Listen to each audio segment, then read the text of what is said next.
Does everything have a bright side to it? Of course. Doesn't always outweigh the negatives, but everything has a bright side to it. This makes happiness a choice. And here we say that the discipline of being happy is the ultimate discipline. With that said, welcome to the Ultimate Discipline Podcast, where we meet with people who are practitioners of this exact discipline, and we hear their cool stories of cultivating happiness through challenges in their life. I am your host, Sean Greenspan. Let's get to it. Hey, and welcome to the Happiness Discipline Podcast. I am so excited. This episode is for the ladies. I have Steph in the room here. Actually, I started working with Steph, and she is a coach helping women build muscle the right way. We'll dive into that. Something else that I love about Steph is, as you guys know, this podcast is really about the happiness discipline, right? Which is how we can look at every situation in life as not necessarily a positive, but focus on the bright side of it.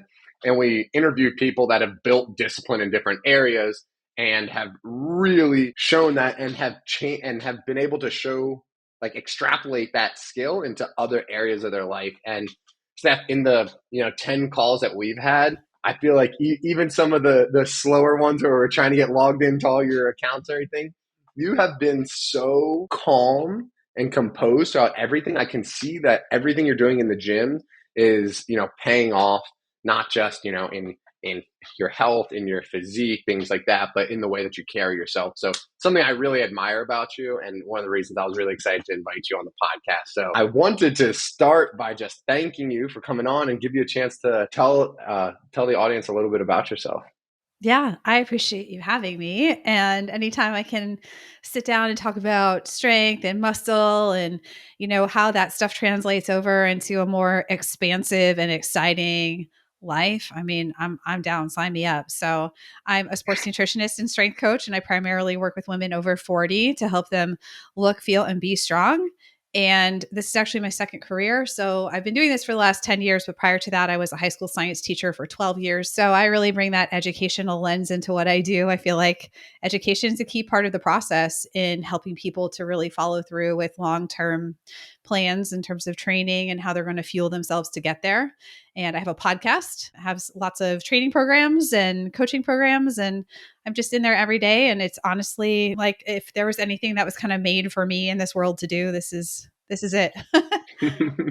I am so happy for you. I admire that about you. That that's the dream, right? Naval Ravikant's one of my mentors through his books and podcast, and he always says, find something that doesn't feel like work to you, and that's the ultimate competitive advantage. Nobody can outwork you because it doesn't feel like work to you.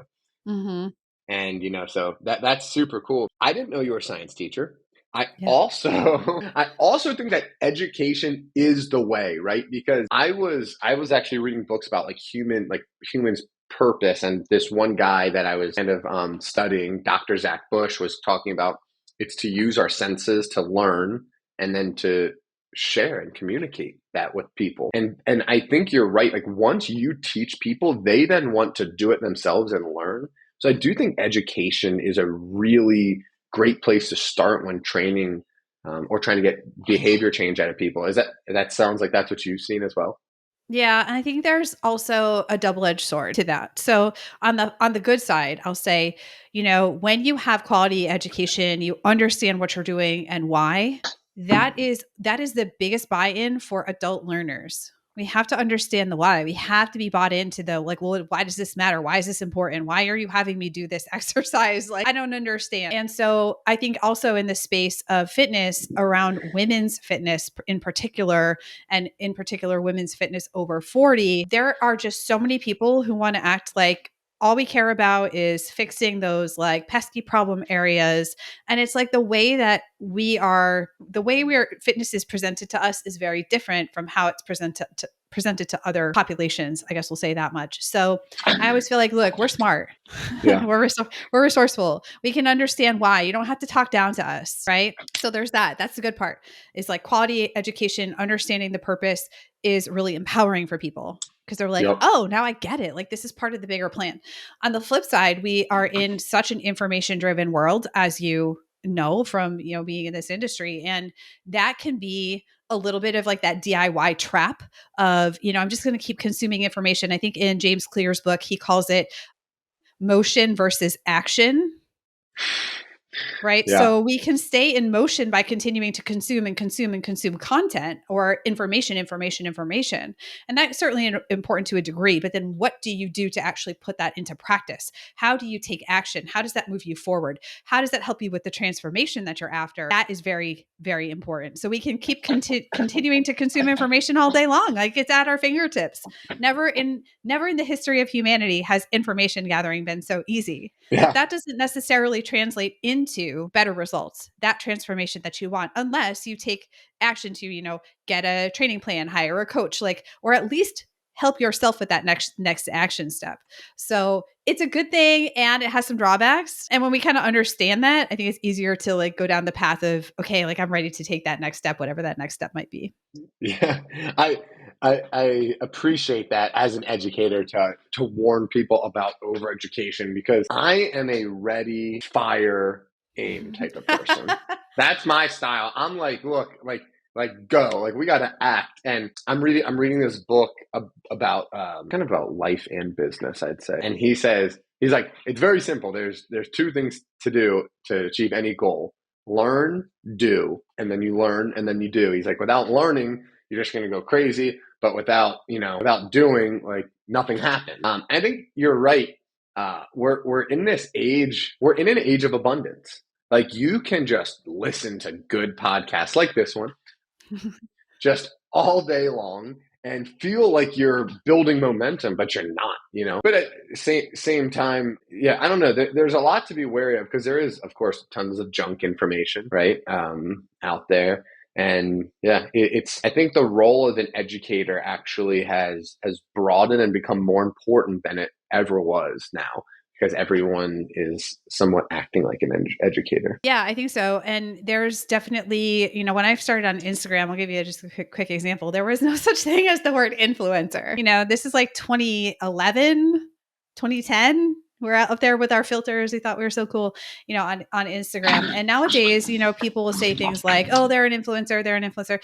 Regardless of if you like that label or not, even when you're out there putting out information, you can still influence someone in a really positive way, or you can give them the wrong information knowingly or unknowingly and turn them, it can really affect people's lives. It can affect their mindset. It can affect how they decide to take action or not on something. And now, there's obviously both parties involved here, right?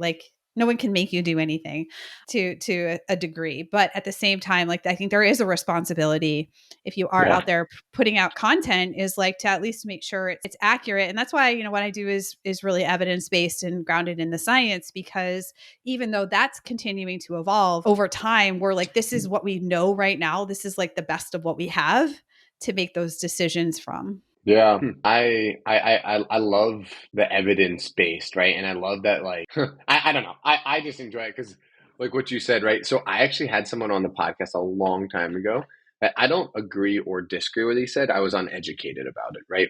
And he was talking about that you shouldn't wear sunscreen, you shouldn't wear sunglasses. And he went into a whole rant about that. And I actually bumped into someone later that was like, hey, Sean, I stopped wearing sunglasses and sunscreen. I was again, I didn't even want to push that message. I also didn't know, definitely wouldn't consider myself an influencer. But you're right. People that listen are influenced, right? It's something that people try to take advantage of. It's called social currency, right? It's that people want to share, what they learn, right? Kind of going back to what I was saying about Dr. Zach Bush and all. So I find that really interesting. Let me ask you about your fitness practice, your own, not what you're teaching. When did that really start to take hold of who you are? In a positive way or a negative way? Let's go chronological. All right. So I started in sports when I was a kid. I was about 7, started playing youth soccer. And that was really my start in athletics. And but we got to a point, I think I was in 6th grade. I recently found the pictures of me in like my dance recital costumes because I was also doing dance at the same time. And it was around that age, I think it was when I was in maybe 6th grade, that my mom came to my sister and I and said, okay, you need to make a decision. Are you going to dance or are you going to play soccer? And I said soccer and my sister said dance. And I'm sure my mom was like yanking her hair out at that point because she probably wanted us to say the same to be in agreement. And my sister and I are very different people. Like there was no way we were going to agree on that. So I stayed in soccer, and that really just, I played sports all through high school and did martial arts. And then I got actually cut from the JV soccer team in my sophomore year and was really upset about that. So I found other things to do. I joined the track team. Like I said, did some taekwondo in my hometown. And after I graduated and went to college, got involved in mountain biking. I did that for almost 10 years. So I was in cycling for a long time, started doing triathlons and really doing a lot of distance events, a lot of long endurance events with cycling and triathlons and stuff like that. And kind of interwoven in this story is that I was always really self-conscious of my body as a kid, especially I was teased by a family member for my weight. And, it really planted that seed pretty early on that there was just like something wrong with my body. And so at some point when I was mountain biking and really getting into running half marathons and things like that, it was interesting because I was like, all right, well, now I just have to get as thin as I can because these sports that, the predominant narrative at that time, and still to some degree, is like, get as skinny and small as you can. And that way you'll be faster when you ride up hills. It's all about power to weight ratio. And that's the world that I lived in. And I was like, cool. So I can keep pushing my, training up and, not really doing anything to correctly fuel my body. And it was all in the service of course, the sport, but it was a really convenient vehicle for trying to be as thin as possible. Yeah. And I did that for a really long time. And granted, again, I didn't know what I know now about sports nutrition and performance. And there's definitely a shift in the narrative in a lot of different sports where it's like we have to avoid things like relative energy deficiency in sport. It's not just female athlete triad anymore. It's so much bigger than that. And this is how it's impacting everything outside of even your performance, like your health and well-being, mental and physical health and well-being are being affected by or could be affected by these things, but you're not eating enough to match your energy output. So that wasn't a thing. We didn't even have the term red S until 2014. So that's less than a decade ago at this point. What term? It's relative energy deficiency in sport, which is where we're chronically under eating compared to our activity level. So that's things are evolving at the same time, but I didn't have a term for that to at that point describe what I was experiencing. All I know is I burned out in 2010, 2011, and I was losing my muscle mass. I was exhausted all the time.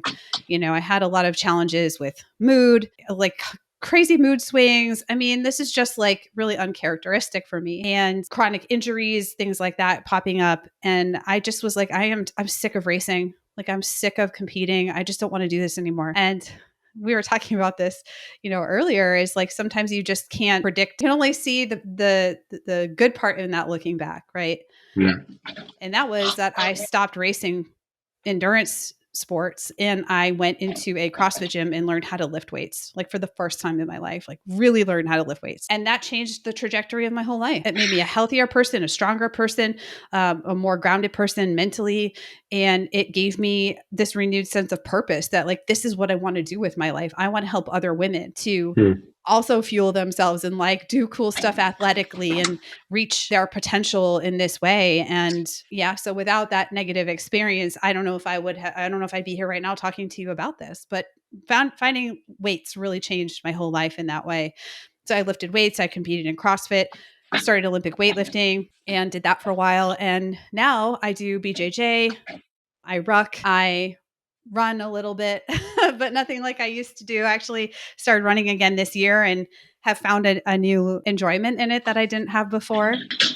And I lift and I kind of do a little bit of everything. I don't compete in anything at the moment, but that's a purposeful choice on my part because I know that I am the kind of person that will put a lot of pressure on myself to compete. So I've taken a step back from competing in the last like 5 years to just be and to enjoy athletics for all the great things that it brings to my life. So that's a little bit about my story. the highs and the lows, but yeah, it's something I think is, I don't know if I'm glad that it happened, but there was something really good that came out of it. Yeah. Thank you for sharing. Mm-hmm. Yeah, sure. I, Absolutely. I appreciate you opening up. I think there's a lot of women out there and men that can learn and feel heard from that story. So thank you. Yeah. I also appreciate you trying to tie it back to the happiness discipline. I heard that little plug. Yeah. And I certainly can like understand that because I'm trying to reflect on this. I've never really thought about this, and I don't think I've had a major issue with it, but I've actually talked to my girlfriend about this to like, so I would say bigger dude, 210 pounds, 215 pounds, strength trains 6 or 7 days a week. And I do intense cardio 4 to 6 days a week, but I'm very active. Like the only things I like to do are just hike, play basketball, golf, rock climb. Like that's just what captures my attention. So I eat a ton. And I eat very clean. But I mean, I eat like 6,500 calories a day, like a ton. I was And gonna say you would have to, right? yeah, and but what happens is I've had a few times in my life where like I've felt a little out of control with my eating. Like I wasn't the one choosing to eat. Like it was a little habitual, a little tied to like emotions, kind of just like a little like when you're distracted, go eat, anything like that. And then I've found myself very, very few times, but I have noticed sometimes where maybe days I wasn't as active, crushing food and then feeling like a need, like, oh my God, like I should exercise now. And I kind of, I understand a little bit, kind of what you were talking about, where it's like the exercise, like a nice convenient underlining story to like the physique that you're looking for. Yeah. And, I do appreciate you tying it back to the happiness discipline because, again, when you look back at, I mean, what you've been able to do over the last 12 years since they started Instagram and you've launched, changed your career, like that definitely, there's no chance that would have happened without you hitting that point, right? Mm-hmm. And now imagine if in that moment you hit that point, the worst you were feeling. I don't know if there's a moment or maybe a period. Imagine like if like you got a sign, whatever, whether it's spiritual or someone literally guaranteed it to you that said like, hey, this is actually the best thing that's ever going to happen to you. It's a fact. You would feel viscerally different. Like your body would feel great. Like, you'd be smiling. And I almost think it's an arrogance that people have to say like, oh, I'm determining this is bad because I understand how the future plays out. It's like, it might be different than you plan, which can be scary because we're all egomaniacs and want to control everything, but different's not bad, and that's something that I try to practice. And it's funny. So now I'm going to go on a little tangent, but about like the way that I practice this is in the gym because, hey, I think, the gym or exercise is amazing for you. I think, movement's medicine. I'm all about it. But when I go to the gym, I go every day with the attitude that I'm going to train my discipline. So I'm going to get to a point where I'm down and out. Today it was weighted pull-ups. It was weighted pull-ups to failure. And it was until like I just couldn't get another rep and then go. And I also I want to be like struggling as much as I can and trying to go because like when you're feeling all that pain, you need to stay optimistic and positive that you might be able to get that extra rep, right? That's like, to me, how you do anything is how you do everything. So it's training your decision making like in the future. And I don't know if everyone thinks about it, or I don't know if everyone's put it to words, but I think everyone that's like really loves the gym, it's become part of their life or any sort of fitness. I think that's like the real magic in it. Yeah, I think it's a really powerful way to experience adversity in a relatively controlled setting. Like Yeah. a lot Good of way to us, say it. we live pretty like physically comfortable lives. Like we're not going out and foraging for all our food. Like, that's what I'm trying to say, right? We have a lot of privileges in the modern world. Many of us do. And I think Michael Easter writes about this really well, but it's like, how do we then build that resilience? How do we then like build that sense of like, I can overcome, I can do hard things. And it's not just always physically, sometimes it's the mental aspect of that, right? Mm. Like you said, your brain's going to be, your brain loves to trick you and feel like you just have no more left in you. And then like yet you persevere. And so I think that that's a really powerful way to make that happen on a fairly regular daily basis, in small, relatively punctuated doses that we're able to recover from. Granted, we're giving ourselves enough recovery and we're fueling our bodies Nutrition. well. Yeah. Like if we put that together, that becomes a really powerful way to train that part of kind of our human experience, our mind that we may not find as easy as to come about in or to come across in our day-to-day lives otherwise. And certainly we don't want to experience like these incredibly stressful, tragic things. I mean, that's just a level of stress that hopefully we're not experiencing on a regular basis. But it's like, how do we inoculate ourselves to that kind of stress in like little doses, right? Yeah. That's that idea of like hormetic stress. And I think that that's a really powerful way to put it, because the gym can be relatively, I mean, I love being in the gym and like just being there for the routine of it all. And to me, that's one of the benefits of a great strength plan, is like you're not necessarily reinventing the wheel every time. Like there's some amount of rhythmicity and repetitiveness to it. And I think that that is a great part of the process. It does allow you to focus inward a little bit more, or focus on how you're feeling in your body as you're going through those motions. BJJ is very similar. Somebody's on top of you and you're like, I got to be in a place where I can just focus on, Yep. I've got to calm down. I've got to be able to think. I've got to be able to plan my next move. And so it does become very much the intersection of body and mind. And yeah, moving your body and being able to experience all of those mental benefits that come from movement and exercise is so underrated. Mm-hmm. So underrated in our culture. Is that movement is so great for your health in so many ways. It's not just about like how you end up looking can be a nice side benefit, but like a lot of the true unsung benefits to that go very deep. Yeah. The way you kicked it off, saying that like the gym's like a controlled dose of stress. That is like such a good way to put at least what I'm getting after in the gym or on any of my runs. Dave Goggins always says, he says a shitstorm's coming, you better be prepared. And I think what he's saying is it doesn't matter who you are, how much money you have, whatever. Someone in your family at some point is going to get sick. Something's going to happen to your business, whatever the heck, your house is going to flood. Something happens to everyone once in a while. And, really you just need to be able to be prepared for it. I remember something that it was like the most proud I was in recent times. It was 2 years ago. I lost my biggest client, which at the time it was a huge client, and they were like 65% of my revenue, like a huge client. And I've learned not to expose myself like that anymore, but they were about 90% of my time, right? And 98% of my problems. So you can already see leaving them would be a great win for me. Assuming that I have my baseline needs met financially. And when we decided to like part ways, it was actually pretty sudden. And I remember like right when they did it, I was like, cool, like I have all this time. What do I do now? And like, I remember telling my dad was like extremely worked up, and he was like, blah, blah, blah, blah, blah. And I was like, nah, dude, like, I don't know what's going to, like, I'm sure with like, adding 30 hours back to my week, I can replace that and more, So it was almost like it was like a blessing. And that was like the first time that is just cemented in my brain of like, like that was when like that lesson kind of crystallized for me.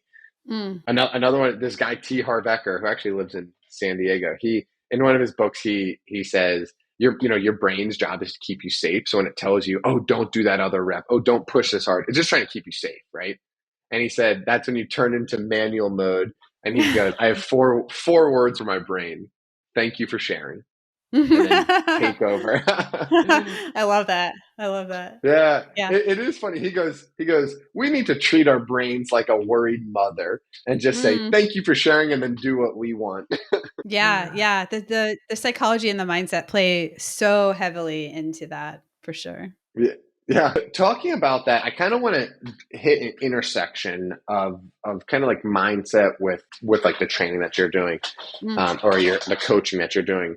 I have found, this is kind of from my point of view, that lifting weights, especially heavy weights, can be both daunting and confusing for women. I want to talk about the daunting piece first. Daunting, like I'm scared to step in a gym. Daunting, like I don't know how to do it. I'm going to hurt myself. Yeah, I would love to hear like what your best advice would be. I'm sure you've got this question before, but what's your Yes. like advice would be for someone that maybe knows they need to start lifting weights, but is definitely scared to? Yeah, I love this question because it is so common. And, I think about a conversation I had with Kelly and Juliet not too long ago. We were talking about, this idea that we have like our most like, yes, I'm down for anything kind of people in our community, but we also have this amazing opportunity to reach other people who are not, doing mobility work or not lifting weights. And so I always try to stay mindful of those people who are maybe coming in and they're curious and they're like, but I don't know where to go from here. Recently, I had an experience where for the first time in probably about 15 years, I walked into a 24-hour fitness. We were doing construction in our jiu-jitsu academy and the weight area was completely closed off. So I had to go to a big gym and I had not been to a gym like this since probably 2005 ish, maybe a little bit more. And I'll tell you what, it's also the biggest 24-hour fitness in San Diego. But I walked in and I was like, damn, I'm like, this place is big. There's a lot happening. There's a lot of people here. I mean, it definitely, and I've been lifting weights since 2010, right? It's been 13 years that I've been very familiar with and comfortable with weights. No problem lifting anywhere I go. But it was a very overwhelming environment to be in. And it was good for me to have that reminder because I've been lucky enough to lift generally in, CrossFit gyms, smaller classes, relatively speaking. And now I lift at the Jiu-Jitsu Academy, which is usually just like me and maybe one or two other people. It's like, it's great. Yeah, I It's small and completely intimate, understand. right? So I had that experience and I was like, oh, right. This is what it's like to walk into a place you're completely unfamiliar with. It's packed with people. You have no idea what this equipment is. And it really put Can't me even back in find that. the equipment. Yeah, I was like, where's the platforms? They're like way in the back. And I was like looking Yeah. for a reverse hyper or something like that. I was like, I guess they don't have one. I'm walking around the floor just looking for stuff. So I think my best advice for people when they're starting to lift is to find a trainer, whether it's a personal trainer or a coach, even at a trainer it could be a big box gym, but you go in and you work with that person one-on-one for as long as you can, realistically afford to do so.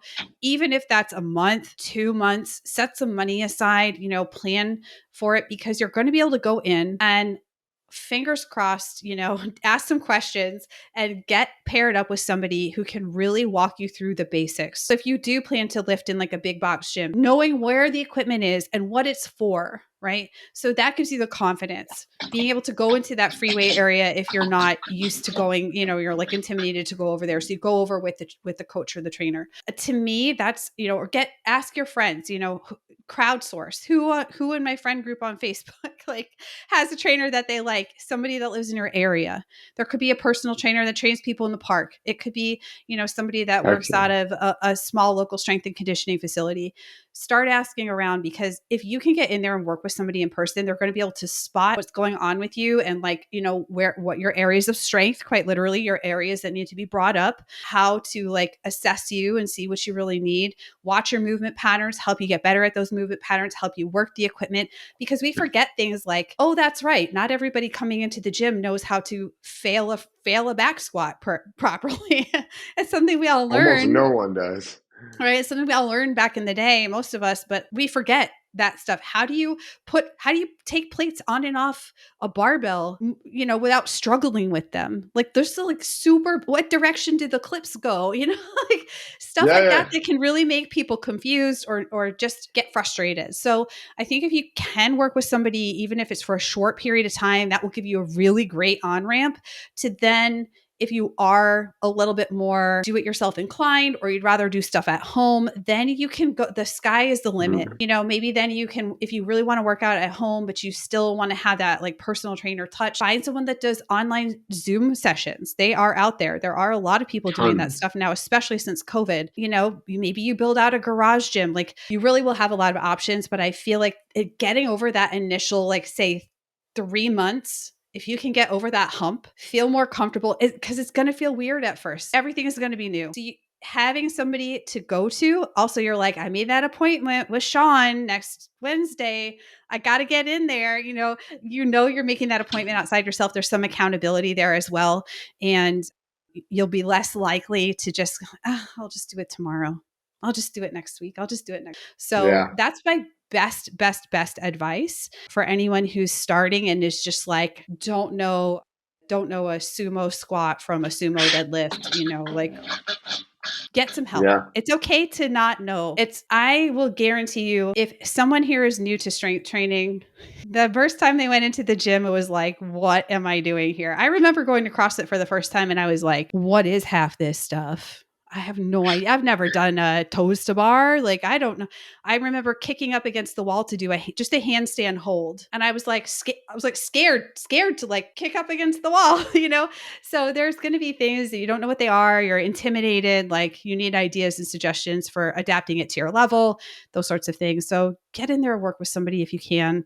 And I think that that's going to give you the best long-term results. Love that you said long-term results, because I know you're not a short-term result person. No. I completely agree. If I was to add even anything on to that, it would just be to basically give yourself no excuse, no outs. Like, you know, Steph just gave 20, 30 different options. Like, there is something for anybody. I have a friend that does not have money, does not really know people in his area. He called me up. He said, dude, do you think you could FaceTime me and show me like a little workout? Like, everyone knows somebody, you know someone that knows someone. And I'll tell you, I will put myself and you in this category. People that love it, they love fitness, they love helping people. They love it.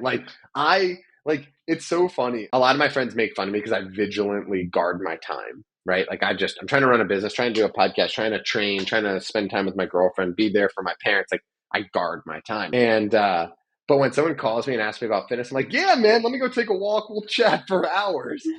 Yeah. And it is funny. So I would just say definitely, you know, don't give yourself an excuse. There's always something that you can do. The other thing that I think you hit on so well that I just need to echo and make sure everyone got is it's gonna feel uncomfortable. So when I started training I was like lifting really heavy. I started training for a 100-mile ultra marathon. I just went big. I mean, I planned a while, but I was like, I'm going big. And, you know, I started to, like, during my training, like, there were so many different types of uncomfortable. I can't even explain it. How about one is training in the dark? Like, it's just plain scary. Like, but the reason I say that is, like, a lot of people say, like, oh, get uncomfortable, get outside your comfort zone. Like, really embody that. So, like, when you generally have nothing but excuses coming up and your, like, heart's fluttering a little and your mind is, like, racing, that's uncomfortable.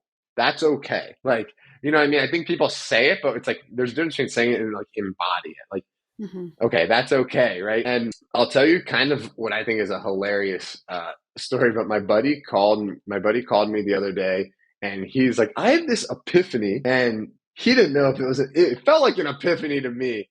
Might sound like basic to everyone else, but, like, you know, there's the common saying, like, you have to step outside your comfort zone to grow. Well, my friend's an engineer and he's a little bit of a dork. And I could say that he's one of my best friends. And he goes, Sean, think about the diameter of a circle. He goes, for it to grow, you must go outside of it.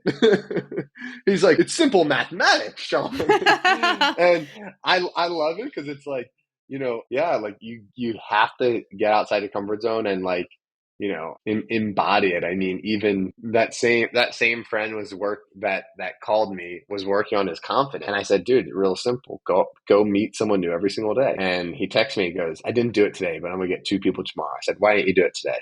And he was like, yeah, there was like everyone at the gym had their headphones on. And he texted me like 10 things. I'm like, I get it. Those are all things that are uncomfortable to talk to someone with headphones in. Tap them on the shoulder and be like, can I ask you a question? Like, like you just got to practice this stuff. So I appreciate you sharing that. I have a question that I've been begging to ask you. It's a little off the happiness discipline, but we're just diving into the nutrition side. And it is kind of like a myth out there that people think run and don't eat and you'll lose weight. Can you please explain why eating more and lifting heavy weights helps you lose weight and keep it off? Oh my goodness. How much time do we have left? We got a couple hours. Yeah. Okay. So this is obviously nuanced and it's individual. And there's a lot to be said for where somebody's coming in and what they're currently doing, their preferences. And like that's one of the tricky parts is like there are a lot of ways to approach things. That being said, the unsung hero in this entire conversation, if we want to like change the way our body looks, we want to build muscle, we want body, even if we want just people say body recomposition. What does that mean? It means building muscle and losing some body fat. Like if we want to do that, if you want to change like your muscular shape, you want to like, I don't care what you call it. You want to call it toned? You do you. You call it toned. You want to call it sculpted? Fine. We'll call it sculpted for the sake of this conversation. You want to get hench? We call it hench in our house. You want to get hench? You want to get like muscular? Then all of these things come down to you also must build muscle mass, period. Because you could lose body fat and not have much muscular definition or shape or size underneath it. And you're probably not going to get the result you were envisioning. So quite often people will come into me and I don't do a lot of intentional weight loss or intentional even body fat loss in my program and in my coaching. But sometimes it's a happy side effect of like putting into place all of these pieces that you would have to do anyway, right? Like eating enough protein, making sure you're fueling yourself adequately so you have the energy to do your training, showing up and lifting weights. Like you got to build the muscle mass somehow. That's going to have a positive impact on your metabolism, et cetera, et cetera. So oftentimes people will come in and they're like, well, I'm just trying to do the weight loss thing. And I'm like, well, this is going to come down to a couple things. There are multiple ways we can actually lose pounds on the scale. One is water. That's not going to do anything to change your like overall shape. You're just going to get dehydrated, right? Number two is other lean tissue, like, fat-free tissue, like bone could be lost. Now, obviously that's going to be a slow process. We do not want to lose bone density, right? Actual bone weight. So that's one thing. We could lose muscle mass, which quite often happens when, especially, a lot of women come in, they're like, oh, I've just been doing these super low calorie diets. The scale went down, but like, I'm still not happy with how I'm looking. Like I didn't get the result that I thought I was going to get because by being in such a massive calorie deficit, part of the loss of actual scale weight or tissue is muscle tissue. If we're constantly under eating and under fueling. And if you're not lifting weights at the same time, so, people are like, oh, I just ran a lot, which I'll do my cardio as well. I'm not against that, not knocking that, but we set up this kind of perfect storm when that happens. So very low food intake, very low protein intake with that. Not resistance training at all. Maybe we're, trying to like get out there and do our like cardio on the treadmill or whatever. We are setting up a perfect storm, especially when we're over 40, because it is, as we age, we have something called anabolic resistance, which means it's harder to build muscle. Men, of course, are losing their testosterone as they go through the aging process. Women are losing estrogen as they go through the process of menopause, perimenopause into menopause.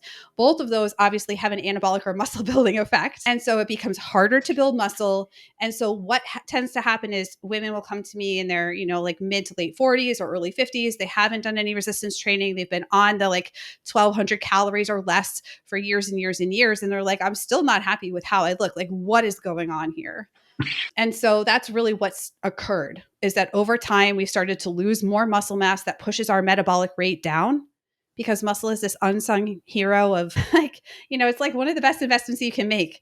You know how you invest in the stock market and then you're sleeping or you're on vacation and you open your app and you're like, oh, I'm like making money. This is great. I'm not having to do anything. Well, when we build muscle, we are compounding that interest over time such that we're watching Netflix, we're hanging out with the fam, we're doing all those things. We are spending more caloric energy, what people would call burning energy or burning calories when we are doing nothing. How cool is that? Also, when we exercise, we're carrying around and pushing more muscle mass. So we have to expend more energy to do that. You go for a walk, guess what? If you've added 5 pounds of muscle tissue or 10 pounds of muscle tissue, now it's harder to, quote unquote, move your body around through space. Like it takes more energy. It's more costly. So these are some of the ways that we can sort of eke our calorie expenditure up a little bit. If we're building muscle at the same time and we've fueled that muscle tissue so that it's repairing and recovering, then we start to see things like body recomposition. Then we start to see like the shape of our muscles popping out. One of my clients is she's been really working hard on lifting, and she's like, I caught myself on a Zoom call and I was like I'm looking at my arms, like I really like, wow, I'm getting shape in my shoulders. Like who knew? Right. So the lifting weights is part of that. You're not going to develop more shape, toning, sculpting, whatever you like to call it. I hate those terms, but we're going to meet people where they're at here because we don't really use those terms for men. This is my issue with it. Like, Sean, is anyone serving you as, and is it saying like sculpt your biceps? No one's saying that to guys. Yeah. Tone your biceps. Anyway, so a lot of the times the things that we think are the right thing to do, people are like, oh, I need to do a bunch of fat loss first. No, actually, if you did want to pursue that, you should go through your period of trying to build muscle first. That will make it easier if and when the time comes for you to do a, short but meaningful get in, get out fat loss phase with some kind of, moderate calorie deficit. So you're not making yourself crazy, making your cravings go off the wall, and, prompting yourself to be in this like situation where all you can do is think about food. So I think we have to rewrite our understanding of how does energy expenditure work. I think that's where you just hit it on the head, rewriting like what people are thinking, because like you said, like you're setting up a perfect storm. And I'm going to try to paraphrase what I just understood, but of the perfect storm, calorie deficit and not lifting weight, calorie deficit and lack of protein, not lifting weight. You're kind of training your body to like hold on to fat and lose muscle, versus if we were to build, muscle by strength training, eating protein, fueling ourselves enough. First of all, you're getting the composition you want, because no one wants the skinny fat look, right? No one wants that. That actually, in my opinion, makes like the fat look more fat. Sorry.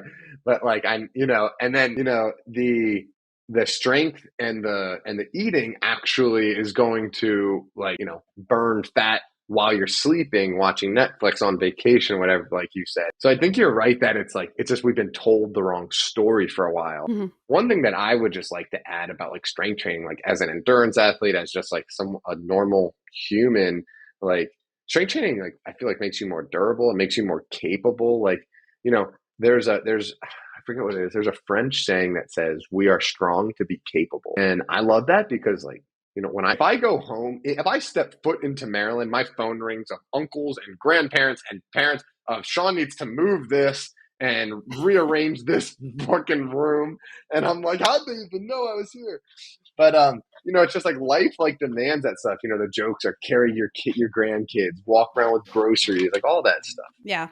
Yeah. I think the key piece of this is that, even when we've looked at studies in like controlled studies in a lab situation, right? If we get into there are different types of calorie deficits here. We can have like a mild calorie deficit, a more moderate one, and we can have like a pretty extreme calorie deficit, right? When we enter those pretty significant calorie deficits, we have to pull energy from somewhere. And inevitably part of that ends up becoming our muscle mass. Where are we getting the amino acids from? Our muscle tissue becomes part of that like, here are some amino acids. You have to actually take them from your muscle tissue. So we don't want to then further reduce that metabolic, demand that muscle does put on the body. Like, it's really important, I think, for people to understand that that's when we lose too much muscle mass, we get a clinical condition called sarcopenia, which is like clinical levels of muscle loss that affect our metabolic health, our health and longevity, our well-being, our quality of life. This is it's like a serious thing. It's not a joke at some point. And, I think we feel like when we're younger, it's like, oh, it doesn't matter. But then we're 80 years old and we've lost a third of our muscle mass. And now we're having trouble. You can't function. You can't function.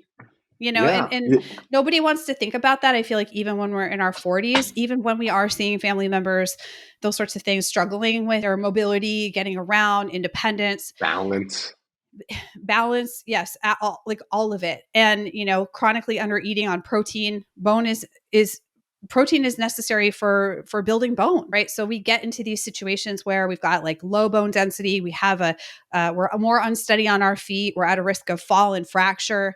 That can significantly impact like our actual life expectancy, depending on the kind of fracture. So this stuff is more than just like it goes beyond skin deep. And I feel like the anti-aging industry is all about like getting rid of wrinkles and getting Botox and like, looking good on the surface, but true, like that true wellness, that true health and longevity and looking at aging in the best possible way has to go deeper than that. Yeah. Even when we're in that, if we do end up in a huge calorie deficit, one of the things it does is our metabolism will downregulate to match our energy intake. So this you're is setting called, yourself up for failure. yeah, this is like a metabolic adaptation. It's what our body should do, right? It should push our activity level down. It should make us actually want to conserve more because we're taking in Tired. so little. You have no energy. How are you going to go take that walk after dinner? You feel like melting into the sofa. You're exhausted. Isn't that interesting? Never. Our body's doing what we're asking it to do. Yes. But people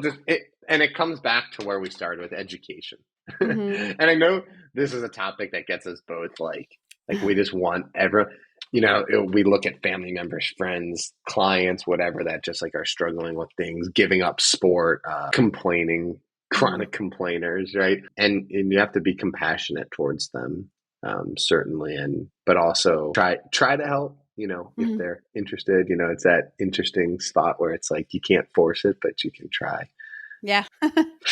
It's such a funny one. I'm really excited for your program coming up.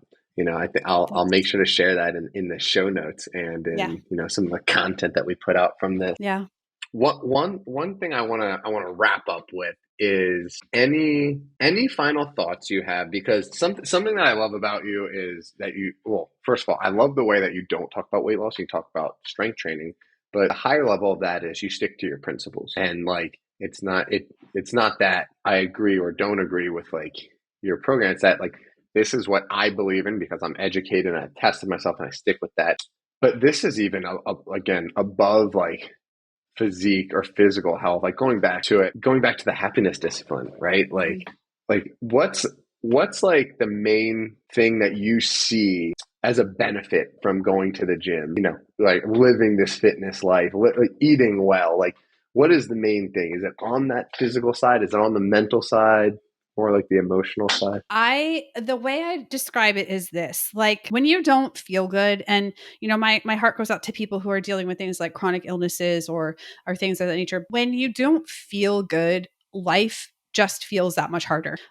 You were talking about earlier, like how I seem to like have this, like be in this good mindset. I've also done a lot of mindset work and had a lot of coaching around this. And I do have my challenges there as well. But I will say, if you don't feel good, it is much harder to show up and feel like life isn't just that much harder. So taking care of your body, like doing the best you can, and that involves moving your body, like taking care of this physical vessel, making sure you're eating enough energy. I can't tell you how many people I work with that are like, I have no energy. I feel so tired all the time. And we look at what they're eating. I'm like, you're eating less than a toddler would eat. Like it doesn't make it make sense, make it make sense, please. And so like, I'm here to help you do that. Let's get you moving in the right direction. But I saw a post today and I think it was from GMB Fitness. And it was something like, well, when you feel stiff, the last thing you want to do is not move. You think you don't want to move when you feel stiff and you're like, oh, you think I'm just going to stay in place. But that's the worst thing you can do. The best thing you can do is move. So I feel like, if you have the ability to, movement is so important, and it can become that anchor point, especially if you start to come up with goals or things you want to reach toward. Then you're like, oh, well, this is like a priority in my life because I know when I take care of my body, I'm able to go get my workout done. Like I feel so much better. I'm able to like handle things better. I'm more calm. I'm more present. Like I practice doing hard things. I know I can overcome this adversity. And then we start to see those other habits, those other things fall into place. You want to run 100 miles? Guess what? You're not going to do it on 5 hours of sleep a night. Like, I don't know. You could try, but you'll probably blow up and your knees will explode. Like something's going to happen. You want to be able to have the energy to go in and like lift heavy stuff because you feel like a beast afterwards, and you're like, I just did that deadlift, like what, like come at me, you know. You Yeah. have that, you get that feeling, but you're like, if I want to be able to do those things, I have to eat in a way that gives me the energy to do those things.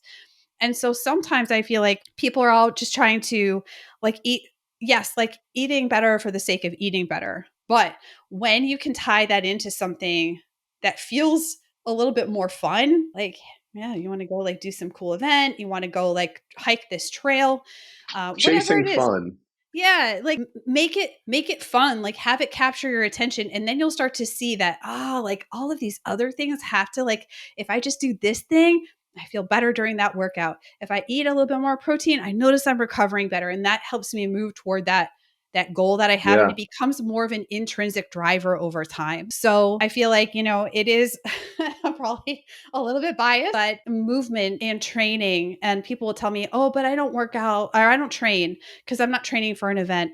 And I asked my community this fairly recently, but just before we started working together, what do you call it? And a lot of people said, well, I don't call it training because I'm not training for a particular event. I was like, you are training for life. Yeah. That's what you're training for.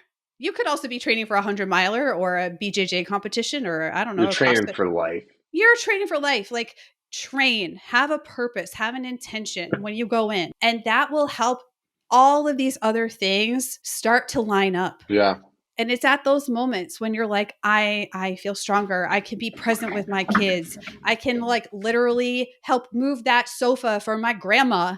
I mean, those are the moments in your life where you're like, this is why it matters. Yeah. It And matters for so much more than just that time in the gym. And that is important. But it matters so much for my life outside of the gym too. All right, I'm done. No, I love it, passion. Drop the mic. It is so fun, and it's like, yeah, like, chase fun. Like, I know people that they couldn't get on a flight and they actually got into the gym. That's how they got outside their comfort zone, and now they can fly.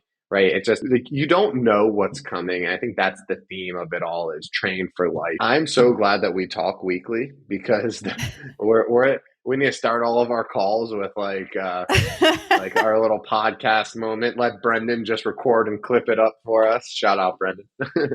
Shout out, Brendan. But yeah, man, I appreciate you taking the time to come on.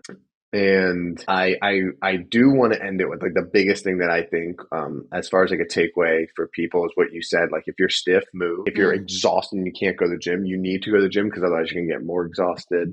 And I think that's something that Steph just like it outlined so beautifully. So we will drop her website and social media and everything so you can follow her in this episode. And again, I just wanted to thank you for making the time to come on. Yeah, thanks for having me. Thanks for letting me, winding me up and letting me go. And quite clearly, I could talk about this all day. So I appreciate the opportunity. You found your passion. Thanks, Steph. Thank you.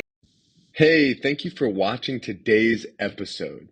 If you got something out of this, it would mean so much if you could just take a second and give us a rating on whatever platform you're watching it on.